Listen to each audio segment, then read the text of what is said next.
नमस्कार, मैं हूं Abodh Srivastava. Amazing thought, amazing message, amazing information की दिशा में आज एक कदम और आगे।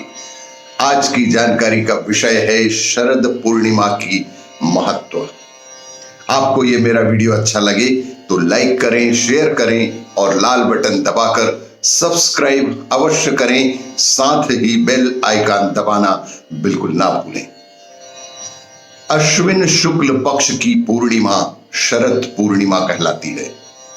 शरद पूर्णिमा की रात्रि में चंद्रमा अपनी 16 कलाओं से पूर्ण होता है। इस बार शरद पूर्णिमा का पर्व 30 अक्टूबर शुक्रवार को मनाया जाएगा। इस व्रत में रात्रि के प्रथम पहर अथवा संपूर्ण निशीथ व्यापनी पूर्णिमा ग्रहण करना चाहिए।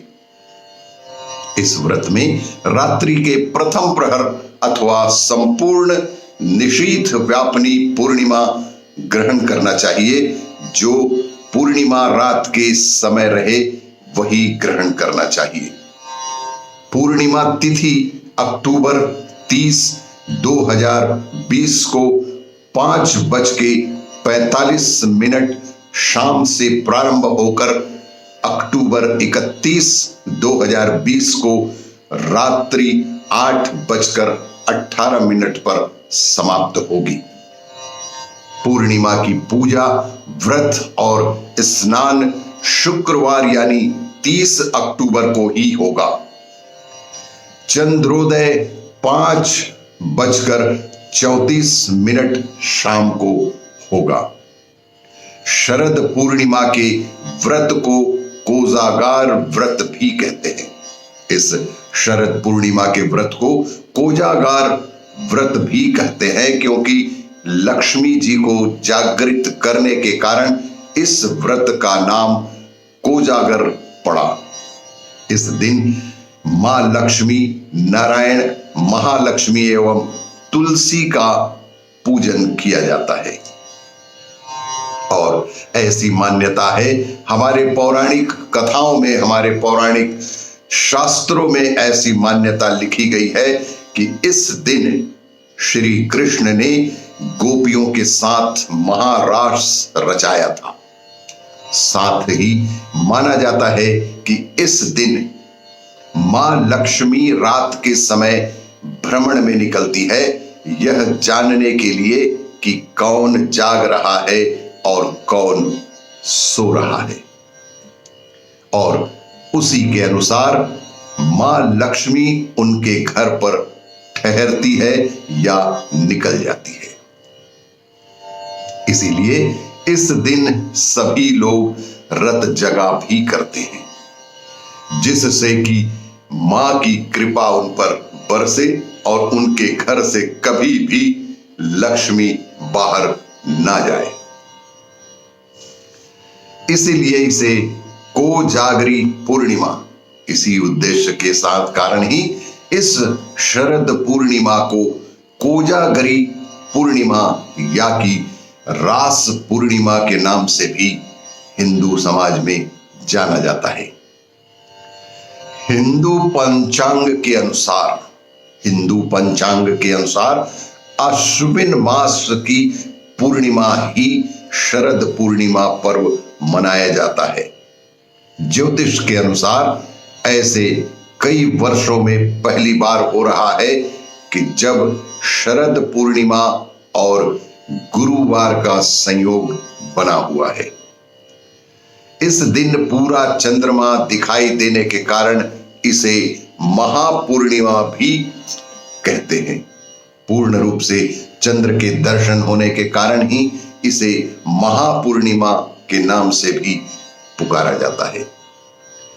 पूरे साल में केवल इसी दिन चंद्रमा 16 कलाओं से परिपूर्ण होता है। हिंदी धर्म में इस दिवस को कोजागार व्रत माना गया है और इसी को कौमुदी व्रत के भी नाम से जानते हैं। मान्यता यह है कि इस रात्रि को चंद्रमा की किरणों से अमृत बिखरता है। ऐसी प्रखर मान्यता है कि शरद पूर्णिमा की रात्रि को अमृत पान करने के लिए अमृत बरसता है। तभी इस दिन उत्तर भारत में खीर बनाकर रात भर चांदनी में रखने का विधान है। शरद पूर्णिमा पर खीर खाने का अपना एक अलग ही महत्व है, जो हमारे पौराणिक शास्त्रों में विधि विधानों में लिखा गया है कि शरद पूर्णिमा की रात को अगर मनोवैज्ञानिक पक्ष से देखा जाए, यदि शरद पूर्णिमा की रात्रि को मनोवैज्ञानिक दृष्टिकोण से देखें तो यही वह समय होता है जब मौसम में परिवर्तन की शुरुआत होती है और शीत ऋतु का आगमन होता है। शरद पूर्णिमा की रात में खीर का सेवन करना इस बात का प्रतीक भी है कि शीत ऋतु में हमें गर्म पदार्थों का सेवन करना चाहिए, क्योंकि इसी से हमें जीवनदायिनी ऊर्जा प्राप्त होती है। यह हमारे पौराणिक कथाओं में वैज्ञानिक मान्यता के साथ ही लिखी गई है कि हमें जीवनदायिनी ऊर्जा के लिए गर्म चीजों का सेवन करना चाहिए। शरद पूर्णिमा की रात को क्या करें क्या ना करें।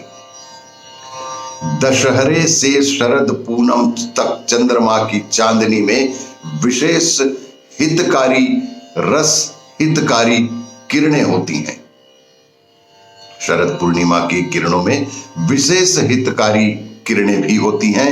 इन दिनों चंद्रमा की चांदनी का लाभ प्रत्येक व्यक्ति को उठाना ही चाहिए कि जिसके कारण वर्ष भर आप स्वस्थ और प्रसन्न रह सकें।